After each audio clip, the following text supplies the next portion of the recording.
성경 말씀 로마서 1장 1절부터 6절까지 말씀입니다. 로마서 1장 1절부터 6절까지 말씀입니다. 예수 그리스도의 종 바울은 사도로 부르심을 받아 하나님의 복음을 위하여 택정함을 입었으니 이 복음은 하나님의 선지자들을 통하여 그의 아들에 관하여 성경에 미리 약속하신 것이라. 그의 아들에 관하여 말하면 육신으로는 다윗의 혈통에서 나셨고 성결의 영으로는 죽은 자들 가운데서 부활하사 능력으로 하나님의 아들로 선포되셨으니 곧 우리 주 예수 그리스도시니라. 그로 말미암아 우리가 은혜와 사도의 직분을 받아 그의 이름을 위하여 모든 이방인 중에서 믿어 순종하게 하나니 너희도 그들 중에서 예수 그리스도의 뜻으로 부르심을 받은 자니라. 아멘. 바울이 3차 전도 여행 때에 고린도 지방에서 앞으로 미래에 가고자 하는 그 로마 교회를 향하여서 편지를 쓴 것이 바로 로마서입니다. 그러니까 아직까지 바울이 로마에 한 번도 가보지 않았던 것입니다. 그런데 이제 앞으로 스바나를, 즉 스페인을 앞으로 가고자 하는 마음이 있는데 그때에 스페인에 들르기 전에 먼저 로마에 들려서 저들과 함께 이 신령한 복음의 그 은혜를 나누고 저들을 복음으로 경고하게 하고 난 다음에 이제 저들의 보내줌을 받아서 스페인으로 가고자 하는 것이 바울의 마음이었습니다. 그런데 이 로마서는 바울이 로마 교회로서 가지고 있는 문제점을 생각하면서 저들에게 복음에 대해서 확실하게 알려주기 위하여서 이 로마서를 기록한 거예요. 그러니까 당시에 이 로마 교회는 로마의 클라우디오 황제 때에 이 아굴라와 브리스길라 같은 사람도 쫓겨 추방당해서 나왔잖아요. 그러니까 그때에 많은 유대인들이 추방되어져서 나와지고 거기에 남아있는 소수의 유대인들과 이방인들로서 로마 교회가 이루어져 있었습니다. 그래서 이 로마 교회는 유대인들이 주장하는 율법을 지켜야만, 특별히 할례를 받아야만 구원을 받는다. 그렇게 저들의 전통을 중심으로 해서 그렇게 얘기를 하고, 이방인들은 아니다. 우리가 예수 안에서 자유함을 얻어서 우리가 무슨 짓을 하더라도 얼마든지 구원을 받을 수 있다. 예수님을 믿으면 구원받을 수 있다. 그렇게 자유방임주의 쪽으로 흘러가 버렸습니다. 그러니까 양쪽 다 극과 극으로 흐르고 있는 것이죠. 그래서 저들이 복음에 대해서 확실하게 알고 있지 않기 때문에, 그래서 바울은 이 로마서를 기록할 때에 이 복음에 대해서 제대로 가르쳐 줘야 되겠다. 유대인들을 향하여서도 그렇고 이방인들을 향하여서도 이 복음에 대해서 확실하게 알려주고, 그리고 나중에 이 예수 믿는 사람이라면은, 적어도 믿음을 가진 사람이라고 하면은 어떻게 신앙생활을 해야 되는지 그 부분에 대해서 마지막 부분에 기록을 했습니다. 그래서 이 로마서는 로마에 있는 성도들의 형편에 맞추어서 이 복음에 대해서 가르치고자 기록을 했기 때문에 이것을 요리스라 이렇게 보면 안 돼요. 이거는 편지예요. 편지 때 로마에 있는 성도들에게 합당하게 써여진 편지다. 그 로마 교회에 보내진 편지입니다. 그래서 우리가 앞으로 이 로마서를 보면서 그곳에 있는 유대인들과 이방인들이 로마 교회의 성도들인데 이들을 향해서 이런 말씀을 전하구나, 복음에 대해서 특별히 이런 부분에 대해서 말씀하고 있구나 하는 것을 우리가 살펴보면서 은혜를 받고자 합니다. 먼저 바울은 로마에 있는 그 성도들에게 자신을 소개하면서 자신은 온전히 예수 그리스도의 종이다, 그렇게 얘기를 합니다. 그리고 로마에 있는 성도들에게 편지하기 위해서 그렇게 얘기를 한 것이 아니라, 바울은 2차 전도 여행 때도 마찬가지고 3차 전도 여행 때도 마찬가지고 바울이 말하는 바 자기는 뭐요? 성령의 매인받아야 돼. 그러니까 내가 하고 싶은 대로 하는 것이 아니라 성령의 이끌림을 받아서 나는 성령의 인도함을 받으면서 살아가는 존재다. 그래서 이 로마서에는 내가 예수 그리스도의 종이다. 그렇게 말씀을 하고 있는 것입니다. 그리고 내가 예수 그리스도의 종일 뿐만 아니라 이 일에 내가 사명을 가진 사도이다. 그리고 나는 이 오직 복음을 위해서, 이 복음을 위해서 예수님께로부터 택정함을 받은 그러한 자라는 것을 말씀을 합니다. 나는 이 복음을 위해서 예수 그리스도께 사로잡혀 있는 사람이다. 그렇게 말씀을 합니다. 그러므로 이 말은 무슨 말씀이냐 하면은 바울에게 있어서 나는 복음을 떠나서는 아무것도 생각할 수 없는 존재이다. 나는 복음을 떠나서는 다른 것 생각하지 않겠노라. 그러니까 우리가 바울의 중심을 우리가 볼 수가 있는 것이죠. 그러니까 로마에 있는 성도들뿐만 아니라 다른 교회에 모든 편지를 보낸 그 서신 가운데서도 보면은 항상 바울은 자신이 사도 그리고 예수 그리스도의 종으로 나는 산다는 것을 분명하게 밝히고 있습니다. 그래서 바울은 이 복음으로 인하여서 특별히 이방인들로 하여금 즉 하나님을 알지 못하는 사람들로 하여금 저들이 예수 그리스도를 믿어 하나님의 말씀을 순종케 하기 위한 삶을 살고 있다는 거예요. 그러니까 바울의 삶의 목적은 뭐예요? 하나님을 알지 못하는 사람들이 이 복음을 듣고 예수님을 믿어서 순종하게 하기 위한 삶을 산다는 거예요. 그러니까 사람들이 하나님의 말씀을 듣고 순종하는 것, 그것은 무엇이에요? 하나님께서 피조물, 하나님의 형상을 입은 그 사람들을 향하신 하나님의 뜻이잖아요. 그래 그 뜻을 위해서, 그 뜻이 이루어지도록 하기 위해서 바울은 이 삶을 산다는 거예요. 바울의 인생이 바로 그걸 아는 것입니다. 그래서 앞으로 이 스페인, 스바나로 가려고 하는데 그때에 로마에 들려서 너희들과 이 복음에 대한 신령한 은혜를 너희들과 서로 나누면서 거기에서 서로 친교를 하고 너희들도 믿음으로 사는 그러한 얘기를 우리가 서로 나누고 그렇게 하면서 서로 친교를 하고자 한다. 은혜를 받고자 한다. 그렇게 얘기를 합니다.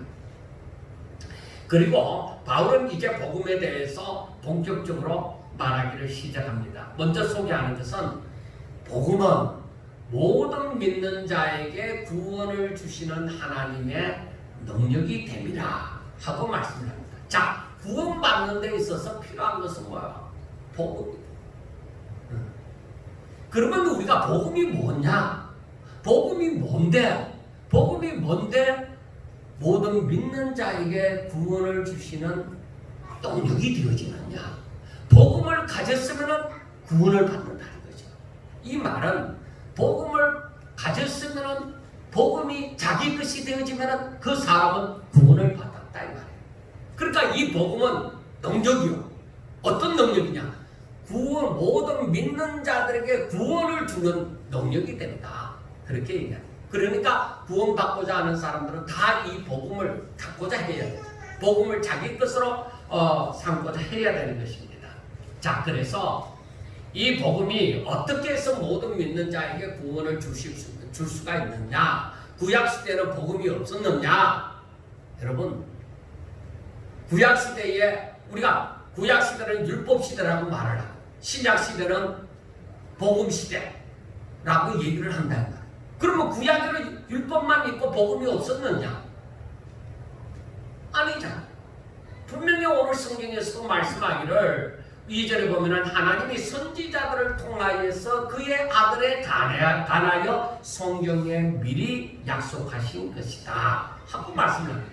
이 복음은 그러니까 구약시대 하나님이 선지자들을 통하여서 그의 아들에 관하여 성경에 미리 약속하신 것이다. 그러니까 구약시대 복음이 있었어요, 없었어요? 있었죠. 그런데 우리가 구약 성경을 보면서 복음을 왜 말을 잘 안 하느냐? 그것은 이유가 있어요. 사람들이 왜 이 구약 성경을 말하면서 구약 성경의 본문을 보면서 구약 성경을 보면서 왜 복음에 대해서 말을 잘 안 하느냐? 그것은 구약 성경을 보면서도 예수님을 발견해야 된다는 이유가 있는 거예요. 구약 성경을 보면서 하나님의 계획을 알아야 되고 그 계획 가운데 예수님이 계신 것을 보셔야만 구약을 말하면서 율법을 말하면서도 이 복음을 얘기할 수가 있는 것이다 이 말이에요. 그래서 우리가 여기 이 2절 말씀이 이 복음은 하나님이 선지자들을 통하여 그의 아들 즉 독생자 예수 그리스도에 관하여 미리 성경에 약속하신 것이다. 그 성경의 선지자들을 통하여 약속하신 것이 무엇이냐? 그게 예수 그리스도가 있는 것이죠. 그의 아들에 관하여서 말씀을 하고 있는 것이죠. 그래서 어떤 말씀이 그의 선지자들이 그의 아들에 관하여 말씀하고 있는 것이냐? 우리가 그걸 또 성경을 구약 성경을 읽으면서도 그 사실을 아셔야만 하는 것입니다.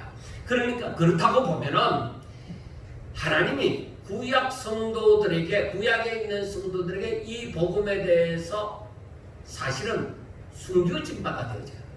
그래서 예수님이 오시고 난 다음에 그 비밀이었는데 그 비밀이 드러난 바가 되어졌다. 나타내신 바가 되어졌다는 거예요. 그래서 우리가 구약 성경에 숨겨진 그 비밀을 오늘날 우리 성도들이 그걸 보면서 구약 성경을 보면서 예수 그리스도를 발견할 수가 있어요. 그래서 예수님께서 사람들에게 유대인들을 향하여서 너희들이 영생을 얻을 줄로 알고 성경을 읽었냐? 그래 잘했다. 그런데 그 성경이 누구에 대하여서 기록된 것이냐? 바로 내게 대하여 기록된 것이다. 그러면 우리가 구약 성경을 보면서도 누구를 찾아 발견해야 되는 거야? 예수 그리스도. 그래서 우리가 성경을 보는 눈이 진정 달라져야 돼. 구약 성경을 읽으면서 이 예수님이 복음이 발견되어지지 않는 것은 아직까지도 내가 비밀을 발견할 수 있는 눈이 부족하다는 겁니다. 아직까지는 나는 봐도 모르겠다. 그 수준이에요. 그러나 여러분 정말로 하나님이 우리에게 은혜를 더하여 주시면 우리가 성경을 읽을 때마다 이 모든 부분에서 하나님의 계획 가운데 있는 그 예수님이 발견되어지게 되어지는 것입니다.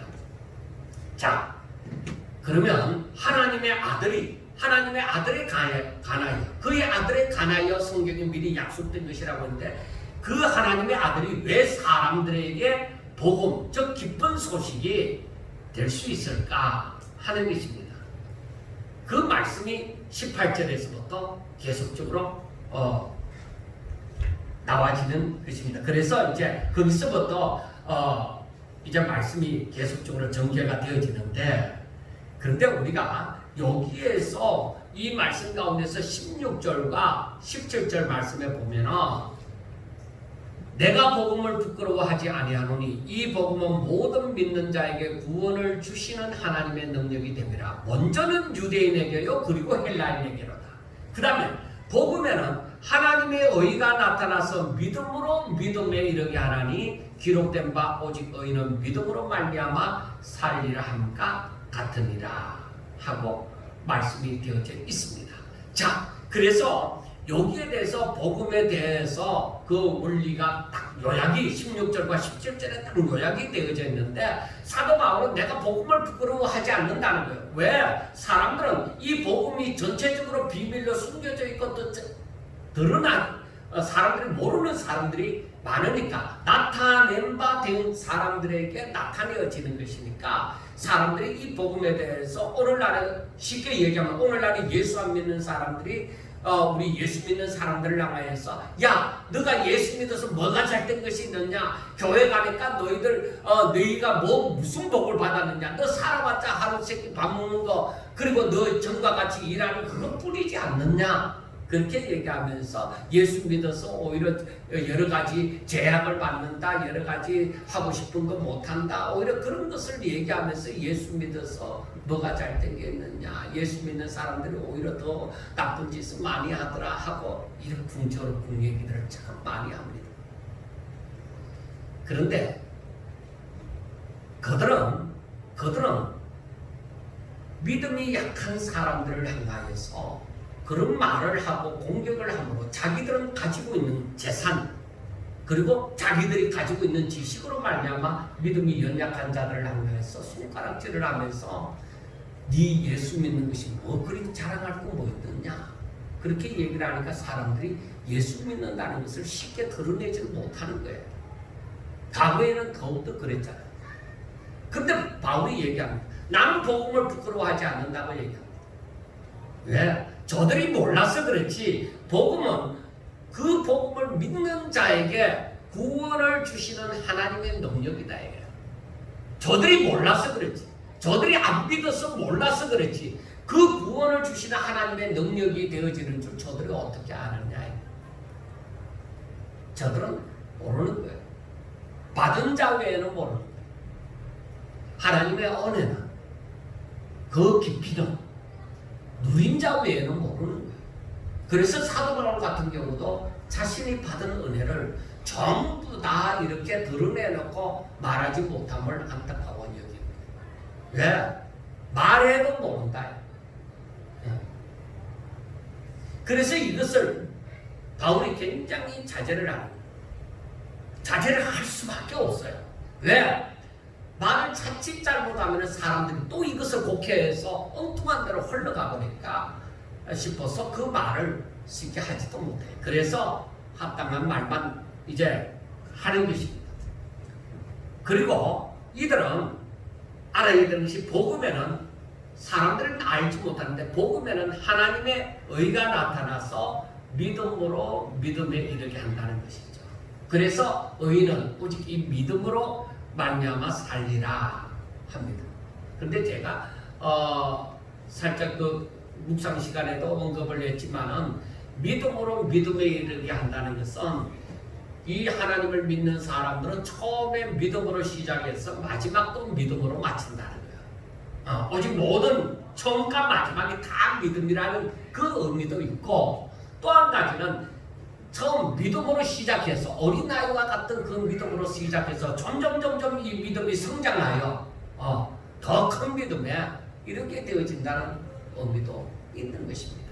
그래서 믿음이 자라나라고 그렇게 말씀을 하는 것입니다. 그래서 이 어린아이와 같은 그 믿음이 점점 자라나면은 믿음으로 살게 되어지면은 그 믿음으로 사는 것은 뭐예요? 하나님과 깊은 교제가 있게 되어지니까, 그래서 처음에는 귀로 듣는 것을 나중에는 뭐예요? 눈으로 보게 되어지고, 눈으로 본 것을 뭐예요? 나중에는 손으로 만진 바가 되어지는 더욱더 그 체험이 있게 되어집니다.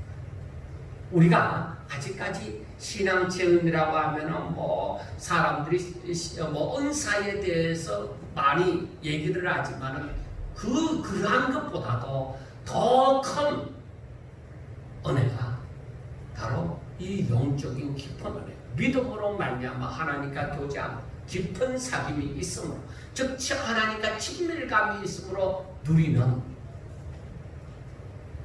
그 은혜, 그런 체험, 그것은 받은 자 외에는 알지 못합니다. 그것은 왜? 신령한 것이라서. 그래서 신령한 것은 뭐야? 신령한 것으로만 알게 되어지는 거예요. 그러니까 그 신령한 것을 알기를 포기한 사람들은 그것을 더욱더 알지 못하는 거죠. 그래서 하나님의 은혜를 사모하라, 하나님을 가까이 하라, 그렇게 말씀을 하시는 거예요. 그래서 이 은혜를 조금이라도 누리는 사람들은 더 깊은 체험을 하고 하나님과 더 가까운 친밀감을 누리고자 하는 것이죠. 그래서 하나님과 깊은 은혜를, 깊은 사귐이 있으면 있을수록 그 사람은 영적인 부요함이 더욱더 커지는 것이죠.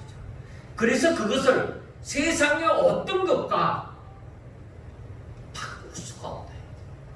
내가 지금 세상에서 당하는 핍박, 환난 이 모든 것이 장차 받을 은혜에 좋게 비교할 수가 없는.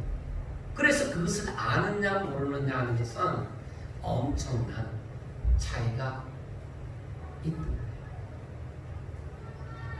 자, 그런데 하나님께서 이 세상에 하나님의 진노가 임했습니다. 왜 임했어요? 아담과 하와가 하나님의 말씀을 순종하지 않음으로 말미암아 하나님의 진노가 임하였습니다. 자, 하나님의 진노가 왜 임하느냐? 사람들이 불의로 진리를 막는 삶을 살기 때문이다. 그래서 우리가 아담과 하와의 그 후손들을 이렇게 쭉 보다가 또 노아의 후손들을 보다가 보면은 사람들이 뭔가 하나님을 알 것 같고 이제는 신앙생활을 잘할 것 같고 믿음으로 살 것 같고 하나님만 바라보면서 살 것 같은데 저들이 뭐예요? 어떻게 해버려요? 다시금 자기들 생각으로 타락을 해버립니다. 그래서 가장 무서운 것이 무엇이냐? 불의로서 하나님의 진리를 막는 것이다. 그러면 이 불의가 뭐겠느냐? 어렵다는 것에 반대되는 것을 생각하면 됩니다. 무엇이 어려우냐? 하나님의 말씀을 믿고 순종하는 것이 어려운 거예요. 그러면은 불의라는 것은 뭐예요? 하나님의 말씀을 듣고도 뭐예요? 순종하지 않는 거. 그게 불의다. 그래서 그런 순종하지 않는 하나님의 말씀을 듣고도 순종하지도 않는 그런 사람들이 그런 생각을 가지고서 이 진리를 막는 것. 마지막에 이제 1장 32절에 또 그 말씀이 비유되어져서 나오지만은 불의로서 이 진리를 막는 사람들, 이 사람들은 분명히 창조주를 인식할 수 있지만은 저들은 하나님을 인정하지 않으려고 하며 자신의 생각과 자신의 판단과 자신의 욕심대로 사는 것입니다. 물론 이러한 모습은 첫사람 아담이 창조주이신 하나님의 말씀을 불순종함으로 모든 사람이 죄인이 되어져서 그 심령이 부패되어졌기 때문에 일어나는 현상입니다. 그래서 우리가 알아야 되는 것이 사람은 어린 아이들이 태어났을 때 보면 굉장히 순수하잖아요. 그래서 아이고 이들이 무슨 죄인이라고 말하기에는 너무 참 가혹하다 이렇게도 생각이 되어지지만은 그런데 사람은 이미 죄 가운데서 출생함으로 저들의 심령, 부패한 심령 가운데는 하나님을 영화롭게 하려고 하지 않습니다. 아예 그 부패한 심령은 하나님 앞에 영광 돌리는 생각이 없는 거예요. 그래서 하나님을 영화롭게도 아니하고 하나님께 감사함도 없고 그리고 오히려 그 생각이 엉뚱한 대로 허망한 대로 흘러버리고 그리고 미련한 마음이 어두워졌으므로 저들은 스스로 지혜 있다고 하지만은 어리석은 자들. 그래서 우리가 세상에서 지식이 있고 지혜가 있다고 자랑할 만한 그 사람들이 어떻게 해요? 결국은 그 사람들이 피조물을 바로 썩어지지 아니하는 하나님의 영광을 그 피조물 모양의 우상으로 바꾸어버린다. 그러니까 하나님을 섬겨야 되는데 저들은 뭐야? 오히려 피조물 그리고 사람이 만든 거 그런 것으로 대체해버린다는 거야. 야 사람이 왜 그럴까? 이렇게 배운 사람들이 뭔가 조금만 생각해보면 알만하잖아. 그런데 왜 그럴까? 여러분 그게 죄인의 모습이야. 그게 타락한 사람의 모습이다 이 말이에요. 그래서 하나님께서 이 세상에 뭐야? 하나님의 진노가 임하는 하나님의 진노는 결국이 어떠하냐? 다 멸망하는 분명히 죄인 모습 그대로 두면은 멸망할 건 뻔한 일이죠. 아무도 그 하나님의 진노를 아무도 막을 자가 없습니다. 그런데 하나님께서 선지자들을 통하여 말씀하신 바가 있어서 가만히 그 하나님의 말씀을 보면은 거기에 구원의 길이 있다는 것입니다.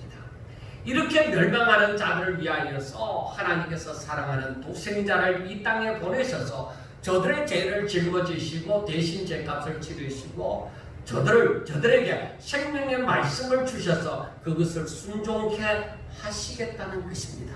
그래서 우리가 성경을 가만히 보면서 하나님의 뜻이 어디 있느냐, 하나님께서 이 사람들이 어떻게 살기를 바라시느냐 하고 가만히 보면은 제가 생각하는 것은 우리가 에스겔서를 보고 있지만 에스겔서 36장에 가보면은 하나님께서 어떻게 하시겠다는 것이 나와집니다. 36장 24절. 에스겔 36장 24절부터 28절에 있는 말씀을 제가 읽어드리겠습니다. 내가 너희를 여러 나라 가운데서 인도하여 내고 여러 민족 가운데서 모아 데리고 고국 땅에 들어가서 맑은 물을 너희에게 뿌려서 너희로 정결하게 하되 곧 너희 모든 더러운 것에서와 모든 우상 숭배에서 너희를 정결하게 할 것이며 또 새 영을 너희 속에 두고 새 마음을 너희에게 주되 너희 육신에서 굳은 마음을 제거하고 부드러운 마음을 줄 것이며 또 내 영을 너희 속에 두어 너희로 내 율례를 행하게 하리니 너희가 내 규례를 지켜 행할지라. 내가 너희 조상들에게 준 땅에서 너희가 거주하면서 내 백성이 되고 나는 너희 하나님이 되리라. 자, 그러니까 이건 뭐야? 너희들은 내 백성이 되고 나는 너희 하나님이 되어지는 것은 뭐야? 원래의 위치대로 회복되어지는 것을 얘기합니다. 어떻게 회복시켜준다고요? 너희들의 죄를 내가 맑은 물로 깨끗하게 씻어서 정결하게 만들고 내가 새 영을 그리고 새 마음을 너희 가운데 둔다는 거죠. 그러니까 썩어진 거, 제약된 거 그것을 다 제거하고 새 영, 새 마음을 너희 속에 두어서 그래서 굳은 마음, 하나님을 향하여서 굳은 마음을 제거하고 부드러운 마음을 줄 것이며 그리고 성령을 너희에게 두어서 너희로 내 율례를, 내 말씀을, 내 말을, 내 계명을 지켜 행하게 할 것이다. 그래서 관계가 온전히 이루어진다는 겁니다. 자, 그러면 구약시대 성도들에게 성령이 임하였어요? 성령이 임하지 않았어요? 특별한 자 외에는 그 영이 모든 사람들에게 임하는 것이 아니겠습니다. 자, 믿는 모든 자에게 성령이 임한 것은 언제? 우리가 사도행전을 보았다시피 예수님이 성천하시고 난 다음에 성령이 임하사 믿는 자들에게 성령이 임하였습니다. 그러면 구약에 있는 이전에 그 모든 성도들은 어떻게 되어지느냐? 저들은 바로 하나님의 말씀을 믿음으로 말미암아 제사를 드리는 것. 그러니까 알아야 되는 것이 예수님 당시에 바리새인이나 그 유대인들이 제사장들이 의식적으로 행하였던 그것은 믿음이 있어요, 없어요? 없다. 마스크를 끼고 있으니까 제가 답을 하는지 안 하는지 잘 모르겠지만 하는 것으로 왜 이미 다 이해가 되어지는 줄 압니다. 그런데 한번 보세요. 그 사람들은 예수님께서도 말씀하셨다시피 외식하는 자들아 하고 말씀을 했잖아요. 그러니까 저들에게는 믿음이 없고 모양만 있었어요. 그래서 하나님은 뭐예요? 외모로 취하시는 것이 아니다. 외모로 보시고 취하시는 것이 아니라 그 중심을 보신다. 그래, 그 중심에 무엇이 있느냐는 거죠. 믿음이 있느냐. 자, 예수님이 다시 오실 때에 사람들에게서 무엇이 있는가 보려 하신 적? 믿음이 있는가.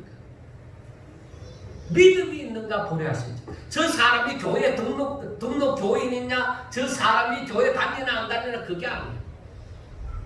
그 속에 믿음이 있는가 보려 하신 적.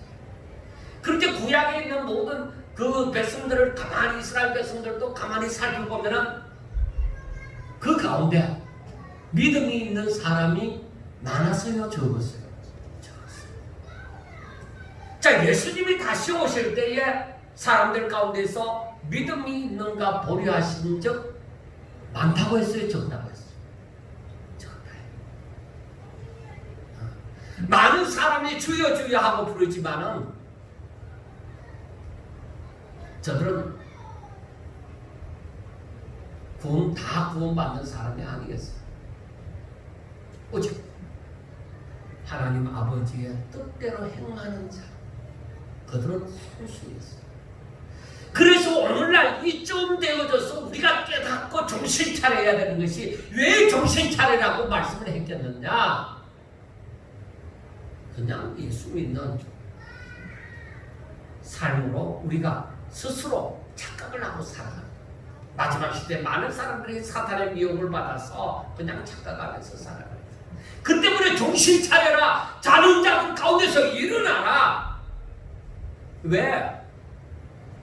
너희들이 지금 외식하면서도 너희들은 진실이라고 생각하고 있다. 그래서 다른 사람들이 당신 그렇게 예수 믿어서 안 돼, 이렇게 얘기할 때도 버럭 화를 내면서 내가 왜 예수님을 안 믿냐, 나도 믿는 사람이다, 내가 교회를 얼마 동안 다녔고 나는 모태신앙이고, 예, 그런 사람들 많이 있습니다. 직접 그런 소리도 들어봤습니다. 그런데 이 마지막 때에 정말 정신 차려서 예수 믿어야 될 것이, 정말로 내가 믿음이 있는 자예요. 내 중심에 믿음이 있는 자예요. 내가 정말 하나님을 사랑하는 사람인가? 내가 정말 하나님을 사랑하나? 내가 믿음으로 행하는 것이 무엇이 있느냐? 그래서 야고보 사도 같은 경우는 이미 그 시대에 네 믿음을 한번 내보여봐. 너가 믿음이 있으면, 너의 믿음이 죽은 믿음이 아니라 살아있는 믿음이라면 그 믿음을 한번 내보여보라고 얘기를 하는 거예요. 오늘날 이 시대에 우리가 그냥 예수 믿을 것이 아니라 정말 정신 차려서 예수를 믿어야 됩니다. 내가 정말로 하나님을 사랑하는가? 내가 정말로 하나님을 사랑하면, 하나님을 믿으면 내가 분명히 뭔가 믿음으로 행한 것이 보여져야 되는데 나에게는 그것이 보여지나? 한번 돌아보셔야만 된다는 것입니다. 자, 하나님께서는 우리들에게 원하시는 것이 있습니다. 너 믿음이 무엇이겠느냐? 그것은 다른 것이 아니에요. 하나님의 말씀을 듣고 지켜 행하는 거예요. 내가 그 말씀이 내게 맞다 안 맞다 이게 아니에요. 하나님이 말씀하셨으면은 내 생각에 맞든지 안 맞든지 간에 내가 아멘, 나는 종입니다, 나는 주인의 뜻대로 행해야만, 주인의 뜻이 맞고 안 맞고 분별하는 사람이 아니라 주인이 말씀하시면, 하나님이 말씀하시면 나는 아멘 하고 행하는 것입니다. 그거예요. 내 계명을 지켜 행하게 하라. 그래서 그 말씀이 아담 때부터 마지막까지 그대로 이어집니다. 하나님께서 그것을 보시고자 하는 거예요. 그래서 하나님을 알지 못하는 사람들로 하여금 이 복음을 듣게 하고, 이 복음을 들은 사람들이 어떻게 되어져야 된다고요? 이 복음을 듣고 지켜 행하는 사람. 다시 말하면 하나님을 믿고 하나님의 말씀을 듣고 지켜 행하는 사람, 그 사람이 구원받을 자다, 이 말입니다. 그 사람이 믿음이 있는 자다, 그 말입니다. 우리가 믿음으로 구원을 받는다고 하니까 그냥 아멘, 세례 받을 때 세례 문답할 때처럼 그냥 아멘 하면 되는 것이냐? 아멘. 그 믿음이 살아있어야 돼요. 차라리 제대로 알지도 못하다가도 마지막 순간에 내가 너무너무 이 마지막 내 영혼이 천국 가느냐 지옥 가느냐 문제를 정말로 하나님의 은혜 가운데 느끼면서 정말로 예수님이 나를 위해서 십자가를 못 박혀 죽으시고 내가 저를 믿으면 바로 구원을 받으리라는 그 믿음이 마지막 순간에 생겨라도 나면 얼마나 좋겠느냐 이거예요. 그렇게라도 믿어지면. 근데 그게 쉽지 않다. 그게 쉽지 않다. 제가 정말 이 머릿속에서 지워지지 않는 그 임종 예배가 있었어요. 교회를 가끔씩 나오시는 분이에요. 할아버지. 그런데 임종 예배 때 예수님이 이렇게 우리 할아버지를 위해서 십자가 못 박혀 죽으시고 다시 살아나서 누구든지 저를 믿으면 구원을 받을 줄로 믿으십니까? 예수님을 구주로 믿으십니까? 이걸 당하고 말을 안 합니다. 제가 그 전도사 때 충격을 받아버렸습니다. 이야, 평상시에 너무나도 마음이 좋고 가끔씩 교회 나오시는 그런 분이신데 이 마지막 순간에 전혀 절대로 고백을 안 합니다. 이야, 힘들구나. 마지막에 이를 고백하는 것이 이렇게 힘들구나 하는 것을 알았어요. 더 이상 기회가 주어지지 않습니다. 여러분, 우리는 거기서 예외라고 생각하는 것도 없었습니다. 우리가 그러한 고백도 할 시간도 없이 죽을 수도 있습니다. 제가 오늘 이 시간에 말씀을 드리는 것은 내가 날마다 하나님의 말씀을 깨달으면 그 말씀대로 살고자 힘쓰고 애써야 된다. 내가 이 말씀대로 순종하기가 너무너무 힘이 들어. 힘들어도 그래도 가다가 또 넘어지고 또 가다가 또 넘어지고 100번을 넘어져도 101번 일어나서 또 그 말씀대로 살고자 하고, 그래서 하나님 앞에 하나님 나를 도와주셔서 내가 이 말씀대로 살게 해주세요. 이 말씀이 내게 생명이 되어져서 내가 나를 미혹하는, 내가 이 이것을 고백하지 못하고 또 이렇게 살고 싶어도 살지 못하게 만드는 나의 무엇이 있다고 하면은, 나에게 미련이 남는 것이 있다고 하면 하나님이 나를 어떻게 감각적으로라도 역사해서 내가 온전히 이 말씀 한번 순종하기를 원합니다 하는 그 기도가 우리 가운데서 떨어지지 말아야 돼. 그 말씀대로 살고 싶었어요. 정말로 그렇게 살고 싶은데 그게 안 되는 것이 10수년도 갑니다. 저한테 있어서 너무 힘들어. 왜? 그렇게 살면은 되는데 그 믿음까지가 안 되더라. 너무 힘들어. 진짜 땅을 치고 통곡하고 싶고, 왜 이리 안 될까? 왜 이렇게 살고자 해놓고 왜 내 삶이 그렇게 순종이 안 될까? 너무 힘들어요. 그 부분 때문에 너무 힘들어서 울어도 보고 정말로 소리도 질러보고 했지만은 안 돼. 그래서 제가 나중에 딱 그걸 이루고 나서 제가 깨달았습니다. 이야, 이거는 사람이 성화되어지는 것은 내 의지로 되는 게 아니구나. 내가 하고 싶다고 되는 게 아니구나. 내가 이렇게 살고 싶다고 되는 게 아니구나. 이렇게 변하고 싶다고 되는 게 아니구나. 오직 무엇이? 성령으로 말이야. 성령이 내게 임하셔. 성령이 내게 충만해서, 그래서 성령으로 말미암아 하나님의 능력으로 이게 되는구나.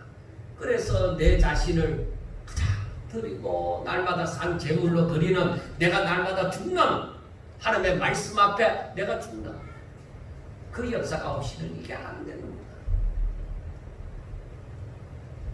여러분이요, 하나님이 우리들에게 새 영을 주시고 새 마음을 주시고 우리의 그 강팍한 그 마음을 부드럽게 하여 주시고 성령을 우리 속에 두어서 우리로 하여금 하나님의 말씀을 지켜 행하도록 하신다. 그리고 구약에 있는 성도들이 그걸 믿어, 그 말씀을 믿어서 믿음으로 이렇게 되어질 걸 바라보는 그 믿음, 오실 그 예수님을 바라보는 거죠. 그러니까 그 믿음으로 저들이 의식을 행하는 거죠. 정말로 믿음으로 행했느냐? 그러면 그 믿음이 온전하게 되어지는 거야. 신약시대 와서 예수님이 십자가 못 박혀 죽으심으로 온전하게 되어지는 거야. 오늘날 우리들은 뭐야? 내가 믿을 때에 이미 성령이 임하는 거죠. 내 믿음이 온전하면 우리 가운데 성령이 임하시는 거죠. 그래서 우리는 이제는 성령으로 시작해서 성령으로 마치는, 믿음으로 시작해서 믿음으로 마치는 그런 성도가 되셔야 된다. 그래서 진정 구원받은 자의 모습이 무엇이냐? 오직 하나님의 영이 그 가운데 임해서 하나님의 율례를 행하면서 하나님의 백성이 되어져서 사는 것입니다. 그러니까 하나님과의 관계가 온전히 이루어진다는 것이죠. 교회를 다닌다고 구원받은 자가 아니라 하나님의 율례를 행하는 하나님의 백성으로 하나님의 말씀을 순종하는 그런 삶을 살아야 한다는 것입니다. 이것이 복음을 가진 자의 증거입니다. 이것이 바로 복음에 있는 하나님의 의를 드러내는 것입니다.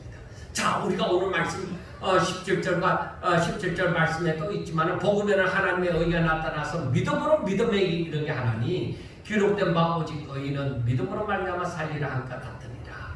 그러니까 그 의가 뭐예요? 창세기 15장 그 5절과 6절을 보면은 하나님께서 아브라함에게 하늘의 무뼈를 보여주시고 너의 후손이 이와 같으리라 그렇게 말씀을 하셨단 말이에요. 그런데 이 나중에 하나님께서 아브라함에게 또 말씀하시기를 내 후손이 이 이삭을 통해서 내 후손이 이와 같으리라는 것을 또한 말씀을 하여 주셨습니다. 그런데 창세기 15장에서 하나님께서 그 말씀하신 것을 아브라함이 믿으니까 하나님께서 그 믿음을 어렵게 여기셨다 이 말입니다. 그래서 아브라함이 나중에 그 이삭을 번제로 드리라는 시험을 받을 때에 히브리서 11장 18절과 19절에 보면은 하나님께서 이미 내 후손이 무뼈가 같이 많다고 했죠. 그 후손이 뭐요? 이삭으로 말미암음이라고 했죠. 그래서 이 아브라함은 하나님께서 능히 이 이삭을 죽은 자 가운데서 다시 살리실 줄로 생각하게 되어진 거예요. 이것이 바로 뭐냐? 믿음으로 말미암은 하나님의 그것이 은혜다. 어떻게 이것을 믿을 수가 있느냐 이 말이에요. 어떻게 이것을 믿을 수가 있느냐? 안 믿으죠. 그래서 내게 살아있는 믿음이 내게 역사할 때에 임하는 하나님의 은혜다 이거예요. 하나님의 말씀을 아멘 아멘하고 내 후손이 무뼈과 같다. 내 후손이 바로 이삭으로 말미암음이라 하는 그 말씀이 내게 살아서 생명이 되어져 있으므로 하나님이 능히 이 죽은 자 가운데서 이삭을 살리실 줄로 믿는 믿음의 그 은혜가 임하게 되어진 거죠. 이것이 아무에게나 다 하나님의 말씀이 들려졌다고 해서 다 임합니까? 아니에요. 그거 아닙니다. 이 믿음이 있는 사람, 이 믿음의 사람에게 하나님의 그 은혜가 임하게 되죠. 그래서 받은 자는 더욱더 받아서 더 크게 더 많은 것을 누리게 되어지는 그런 것입니다. 그렇다면 복음 가운데 무엇이 하나님의 의가 되겠습니까? 자, 복음은 바로 하나님의 아들인 이 예수 그리스도에 관한 것인데 바로 그 독생자가 사람들의 죄를 짊어지시고 십자가에 못 박히심으로 말미암아 누구든지 저를 믿으면 저의 죄가 사함을 받으리라는 것입니다. 그런데 누가 이것을 믿느냐는 것입니다. 믿는 자에게는 하나님의 의가 임한다는 것이죠. 자, 그런데 세상의 불의가 이것을 막고 있습니다. 그래서 믿는 자는 이것을 믿고 끝까지 하나님의 약속을 붙들고 사는 것입니다. 이것이 바로 성도의 모습입니다. 세상은 야 헛된 소리 하지 마. 2000년 전에 뭐 예수가 있었는지 없었는지도 모르고 우리가 한국 땅에 사는데 뭘 그 예수를 믿는다고 그렇게 말하느냐고 그렇게 얘기를 하는 것이죠. 그래 불의가 진리를 막고 있지만은 그런데 믿음이 있는 사람들은 그것을 믿고 사는 것이죠. 그 예수님이 내가 보지도 못했지만은 그러나 그 독생자 그 예수님이 이 땅에 오사 우리의 죄를 나의 죄를 짊어지시고 십자가에 못 박혀 죽으신 줄 내가 하나님의 은혜 가운데 하나님이 주신 선물 믿음으로 말미암아 내가 믿습니다 하는 것입니다. 그것도 놀라운 것이지 않습니까? 어떻게 내가 그걸 믿느냐는 거예요. 그래서 17절에 믿음으로 믿음에 이르게 하나니. 그래서 그 믿음은, 그렇게 시작한 그 믿음은 점점 더 하나님의 그 능력을 바라보는 자가 되어지는 것이죠. 이 믿음이 없이는 신앙생활이 안 될 것을 말하고 있는 것입니다. 우리의 삶은 이 믿음이 없이 우리의 삶이 이루어지는 것은 안타까운 일입니다. 그러나 이 사실을 믿는다면은 그 믿음의 결국이 우리 삶에 또한 나타나야만 되는 것입니다. 믿는다고 하면서 실제적인 삶에서는 전혀 믿지 않는 자처럼 하나님의 말씀을 전혀 붙들지도 아니하고 불안해하고 세상 사람들처럼 세상적인 방법으로 삶을 사는 모습은 자신에게 믿음이 없다는 것을 나타내는 것이기도 하는 것입니다. 그렇다면 봅시다. 하나님께서는 이제 불의로 진리를 막는 사람들에게, 즉 복음을 전혀 받아들이지 않는 사람들에게 하나님께서는 저들의 굳은 마음대로, 저들의 고집대로 살아가도록 내버려 두시는 것입니다. 세 가지 현상으로 내버려 두시는 거예요. 자, 먼저는 뭐요? 24절에 있는 말씀. 하나님께서 그들의 마음의 정욕대로 더러움에 내버려 두사 그들의 몸을 서로 욕되게 하셨으니 하고 말씀을 합니다. 그리고 26절에는 하나님께서 그들을 부끄러운 욕심대로 버려두시고, 28절에는 그들이 하나님 마음에 하나님 두기를 싫어하며 하나님께서 그들을 상실한 마음대로 내버려 두사 합당하지 못한 일을 하게 하셨으니 하고 말씀을 합니다. 더러움에 버려두시고, 저들의 부끄러운 욕심대로 버려두시고, 저들의 상실한 마음대로 그냥 버려두시는 거예요. 그건 전부 다 망하는 길이에요. 그 망하도록 내버려 둔다. 왜? 저것들이 고집을 피우고 계속적으로 불의로서 살아가니까, 그러니까 하나님께서 버려두 버리는 거예요. 자, 결국 불의로 진리를 막는 사람들은 멸망할 일밖에 없습니다.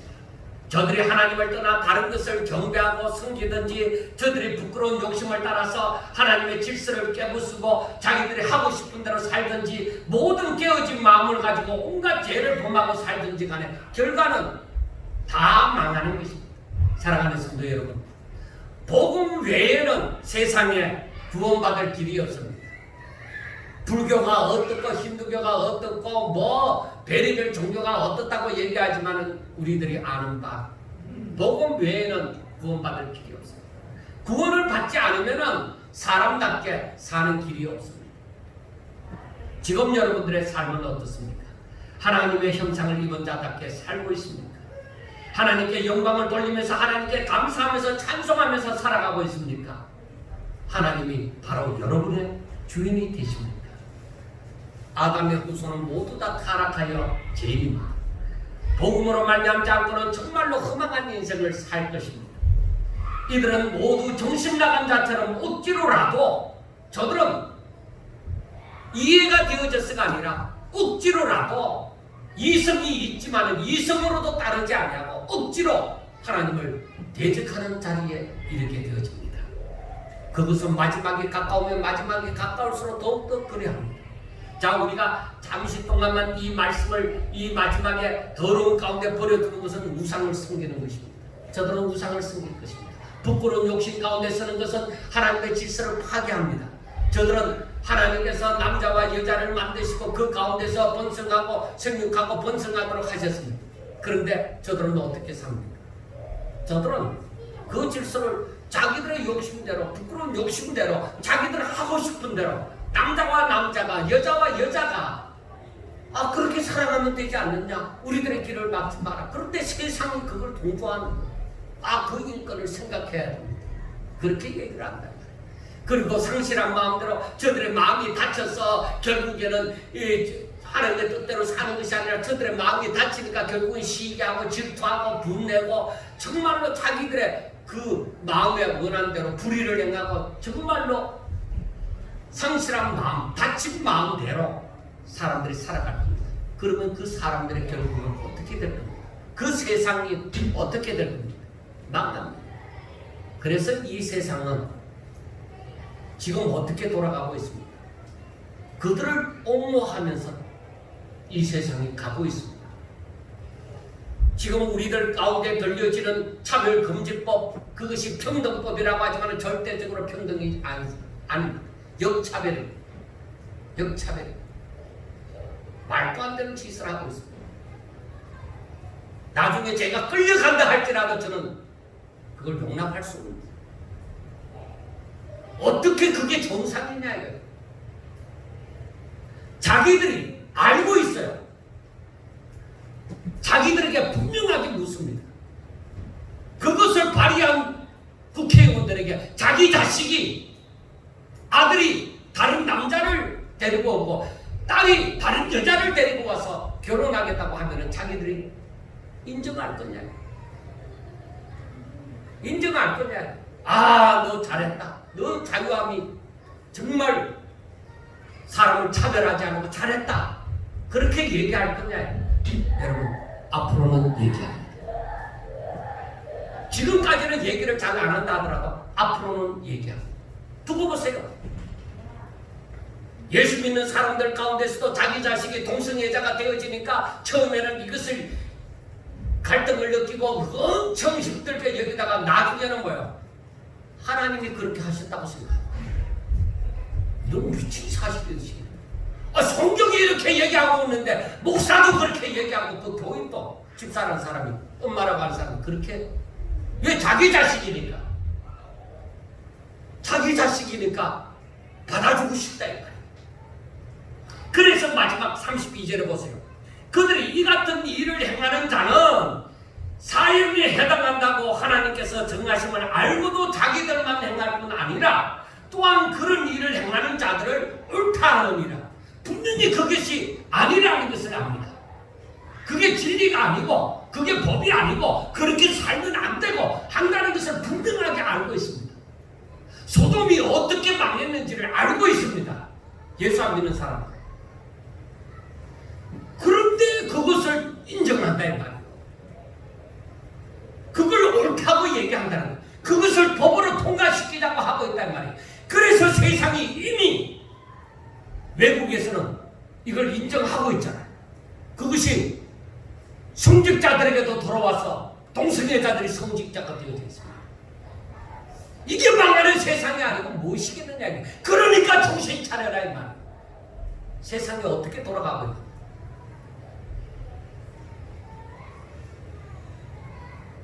저는 우리나라에서도 정치적으로 어느 당이든 저는 어느 한쪽에 기울이기는 싫습니다.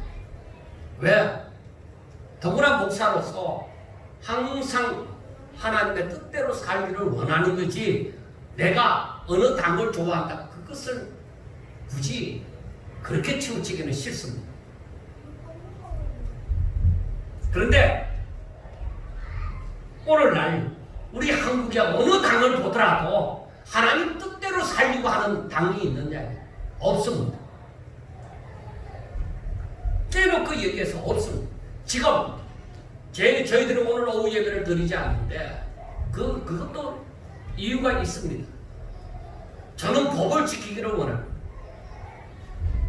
그리고 나 때문에 다른 사람이 피해 있는 것을 우리가 예수 믿는 사람이 그것은 먼저 조심을 해야 됩니다. 그래서 항상 그렇게 하려고 노력을 했습니다. 우리 교회가 작지만은 그래도 어떻게 하면 우리 성도들이 건강하고 또 우리 성도들이 다른 사람에게 피해를 주지 않고 그렇게 안전한 예배를 드리고 또 그렇게 할 수 있을까? 그 부분에 대해서 생각합니다. 그래서 이번에도 갑자기 10일 날부터 시행한다 하면서 공문이 내려왔습니다. 말도 안 되는 공문입니다. 저는 그 공문이 내려오는 것에 대해서 저는 일단 한 부분에서는 좋다고 얘기를 합니다. 그런데 이건 차별이다. 그래서 이 기독교회가 오히려 다 들고 일어나는 거예요. 오히려 다른 때와는 다르게 이번에는 더 크게 들고 일어나요. 왜 그러냐? 정기 예배는 되는데 교회에서 식사하지 마라. 이건 중요하다고 간로해놓고 중요 이렇게 내려온 거예요. 제가 당장에 전화를 했습니다. 무슨 소리냐? 큰 교회에는 그럴 수 있다. 한꺼번에 식사를 하려고 하면 짧은 시간에. 그런데 그것이 어떻게 다 맞느냐? 큰 교회와 적은 교회가 다 맞느냐? 기독교회는 식사를 하지 마라. 단체 식사 금지. 그 단체는 어느 부류까지? 교회 안에서 무조건 식사하지 말라는 겁니다. 그게. 그래서 제가 질의를 해놨어요. 당신들 군청이든 경찰서든 구내식당에 있지. 그러면 이 지방에 있는 교회가 수백 명이 되는 교회는 거의 잘 없어. 그리고 수십 명, 10명, 20명 정도 되는 교회가 오히려 도시 성교회고 뭐고 굉장히 많다. 그러면은 어떻게 할 거냐? 당신들 어떻게 해야 되겠느냐? 당신들 구내식당보다도 더 적게 밥을 먹는 이 식당이 많은데 왜 교회는 식사를 하지 말아야 하느냐? 말도 안 되는 소리 아니냐니까. 그러니까 웃으면서 목사님 말씀이 맞습니다. 그런데 우리도 위에서 내려오는 지식이기 때문에 어찌할 수 없습니다. 그렇게 얘기를 해요. 그래서 제가 오늘 아침에 일부러 군수를 만날 장소에 간 거예요. 그래서 군수하고 얘기를 했어요. 이게 맞느냐? 당신들 그러면 안 돼.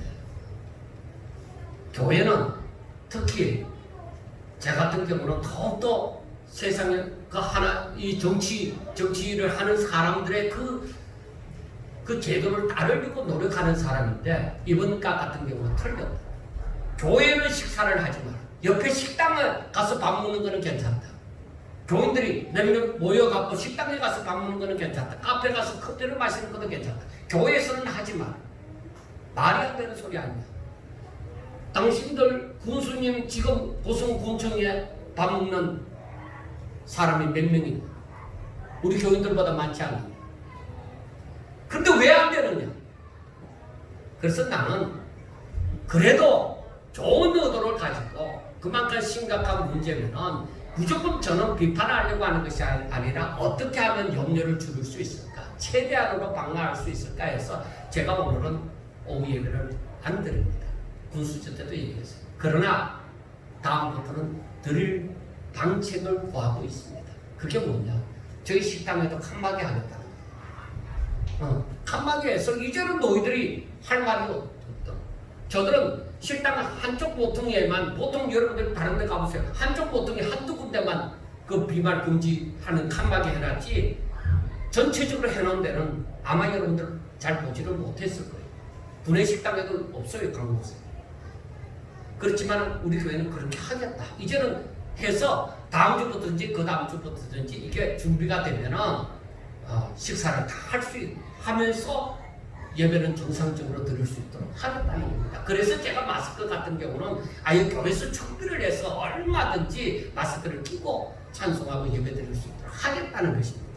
뭐 몇 메다 이상 떨어지는 거 우리 교회는 다 적합합니다. 그렇지만은 여러분 우리가 생각해야 돼요. 무조건 무슨 일이 터지면 그것 땜빵 하려고 이렇게 발표하고 저렇게 발표하고 말도 안 되는 그런 정치인은 우리 자식들 가운데도 나오면 안 된다.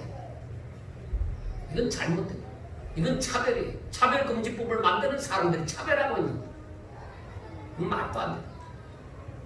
그러나 우리 성도들은 생각하기를 잘못된 것은 잘못된 것으로 판단하지만은 항상 뭐야? 그 중심을 봐야 돼. 어떻게 하면 확산이 되어지지 않도록 우리 교회가 내가 먼저 솔선수범할 수 있을까? 여러분, 반대를 위한 반대를 하지 마시고 항상 하나님께서 무엇을 기뻐하실까? 우리가 그걸 생각해보자 이거예요. 그래서 오늘 제가 그 말씀을 전하는 것도 우리가 오늘 말씀을 보면서 이 사람들이 자기들이 그 같은 일이 잘못되어졌다는 걸 알면서도 사형에 해당된다는 걸 알면서도 그 같은 일을 행하는 자들을 어떻게 해? 자기들도 행하고 다른 사람 그와 같은 일을 행하는 사람도 옳다, 잘했다 그렇게 얘기를 한다는 거예요. 말이 안 돼요. 여러분 앞으로 세상은 더 마지막을 향해서 달려가기 때문에 이러한 일이 많이 일어날 겁니다. 그러면은 그 속을 상해하지 말고 누가 정권을 잡든지 똑같이 일어납니다. 왜? 하나님의 때가 다 됐기 때문입니다. 그래서 우리는 항상 뭐요? 하나님의 뜻이 없답니다.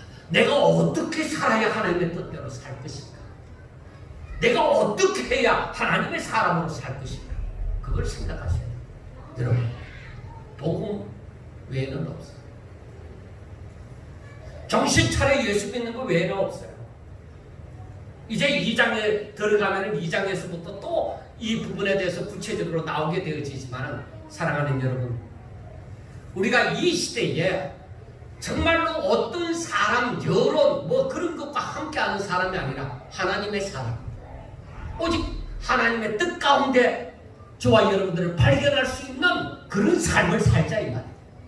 정신 차리고 예수 믿어서 세상에 정말 이 혼탁해져가고 어두워져가는 세상에 빛과 소금이 되어지는, 정말 질서를 아는 그런 성도가 되어져서 이 마지막 때에 더 내 영혼이 부유하고 얼마든지 하나님을 찬양하고 하나님이 기뻐하시는 성도들이 될 수 있기를 주의 이름으로 축원합니다. 기도드리겠습니다. 하나님 아버지, 감사합니다. 사랑하는 자들을 붙잡아 주시옵소서. 저들을 품에 안아 주시옵소서. 오직 하나님의 뜻대로 살고자 하여 하나님의 말씀을 상고하고 그 뜻이 무엇을 말하는지, 그 말씀이 무엇을 말하는지 아버지여 더욱더 힘쓰고 애쓰게 하여 주시옵소서. 그리하여 그 뜻을 깨달았을 때에 그 말씀을, 그 뜻을 따라서 순종하기 위하여 또 힘쓰고 애쓰게 하여 주시고, 결국은 하나님과 친밀한 가운데 있도록 주여 축복하여 주옵소서. 주의 말씀을 순종하는 것이 저희들에게 기쁨이 되고 즐거움이 되실 수 있도록 주여 축복하여 주시옵소서. 바울이 복음을 전하고자 하는 그 열정으로 아버지여 이렇게 로마에 있는 성도들을 향하여서 복음에 대해서 하나하나 말씀하는 것을 아버지 그 심령도 우리들이 알고, 우리들도 복음을 모르는 사람들에게 이와 같이 애타의 심령으로 아버지여 전할 수 있도록 주여 축복하여 주시옵소서.